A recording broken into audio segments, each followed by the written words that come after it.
Hi, I'm Mike Papantonio, and this is America's Lawyer. But the televangelist Jim Bakker has been taking all this and making it into an opportunity.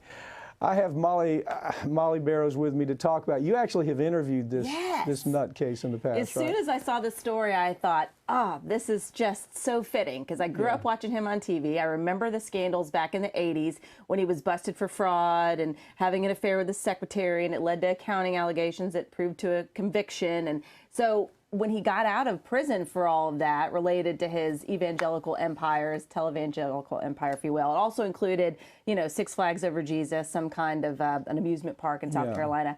But so he was, they locked him up. They locked him up. Wire fraud. He's like, give me your money. I'm using it for Jesus, and he was using it for himself. Every kind of fraud. So you interviewed him, and he probably called you a demon after the interview or something close. So they sent me to go interview him, and I interviewed him one day, and then the next day I covered him as he was speaking at a local Assembly of God church, and I met his new wife, Lori, and as he was up there in the pulpit, he's like, the media is the devil. They're all terrible. And she's here. And this one that was here yesterday, and I'm sitting there in the pew going, I love Jesus. I don't think I'm a devil. Okay, so here we go. Now he's up there telling these people that I don't know who these people are.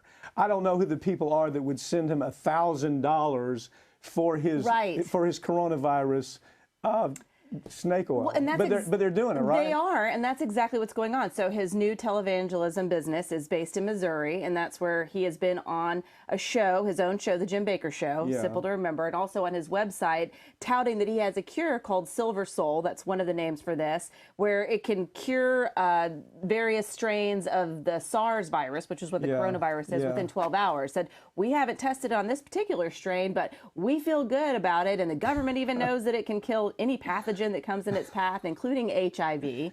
And so the more you look into it, his whole website, his whole ministry, if you will, his angle is geared towards survivalism. It's the end of times, and he sells a whole array of products on his website, this is off now. Yeah, his message is apocalyptic, end of times, you got to do something. Right. And so take these vitamins. I have some vitamins for you.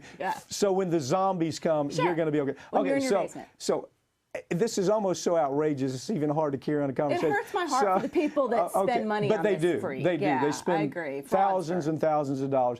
But the government is allowing it to happen. Well, the FDA stepped in, finally. What about the Department of Justice? I mean... Well, you know, they declined to pursue charges way back in the day, actually, initially when it came politically, up. It was politically motivated. The Department of Justice, which is simply, nowadays, an extension of politics. But even back then, they didn't want to go after Jim Bakker because he had this huge following of evangelicals.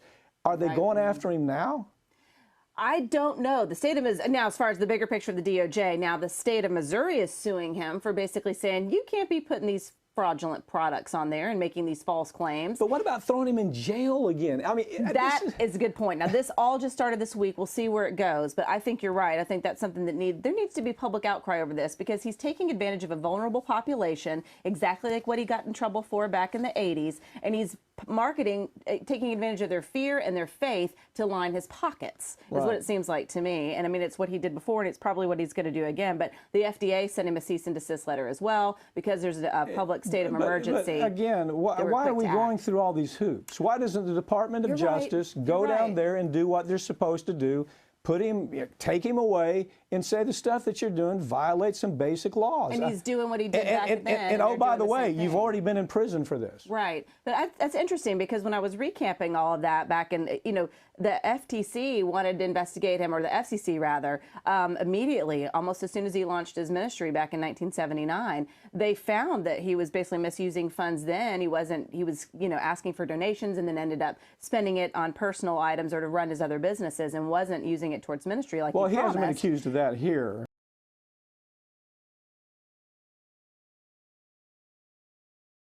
No, but the DOJ looked into that and declined to press charges. So you're sanity. God gave us this product, I believe. Yes. How many years ago did we get this product, I wonder? He gave this to us about 10, 12 years ago with Frank. And we have it at our home. We have it in cases.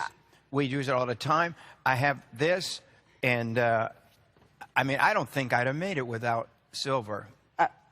For my throat and all that. Absolutely. Because I've had this, and this is amazing. Why is silver so? Would you recommend, as a doctor, people to have silver in their house for a pandemic? You never want to be without silver. Never. For so many reasons. Never. Never. You know, this is a staple. Talk about staples. It is a staple. This is a staple for your family. Yes. And we can talk more about it. Maybe we have more time. Yeah, but we got time. All I can say is that it has been proven by the government that it has the ability to kill every pathogen it has ever been tested on, including SARS and HIV, which you may or may not want to get into as a part of this concern with this virus. And it can kill any of these known viruses like SARS. It has been tested on SARS. It has been tested on the bird flu, the H5N1, and it is a 99% kill within 12 hours of exposure to the silver. And I mean, you get killed earlier, but a 99% kill within 12 hours. So we know that it has been able to deactivate these viruses successfully. So, but what we do, you know, what I do, I don't wait until I get that virus. I use this as an immune builder. Amen. This is what I use every single day. Yes. So that's the other key piece that we need to talk about. You want something to use when you are in the, you know, coming down with something. Yes. You want to, this is your go-to. Go-to. And by the way, it has to be the very first sign. You don't want to tough it out and go, a little sore throat, a little headache, I can get over it. No, that's when you have to hit it hard. Yes. Because then you'll get it before it replicates in the body, right? But what you really want to do is build a strong immune system now. Yes. Now, and keep it strong, because if you have a receptive and functioning immune system, you will, that's your protective shield against anything, because the body does have the capacity to heal and to recover and to deal with these viruses. You know, I always wonder, who are the most vulnerable people who die from these flus and things? It's usually the elderly. It's usually people with the most immune-compromised system. Exactly. But we have to keep strong, and we have to make it a priority in our life. So, Dr. Selman, how much, like just from an immune-building standpoint, should we take every day? So if you want to take it as a maintenance dose, it's taking 2 to 3 teaspoons a day.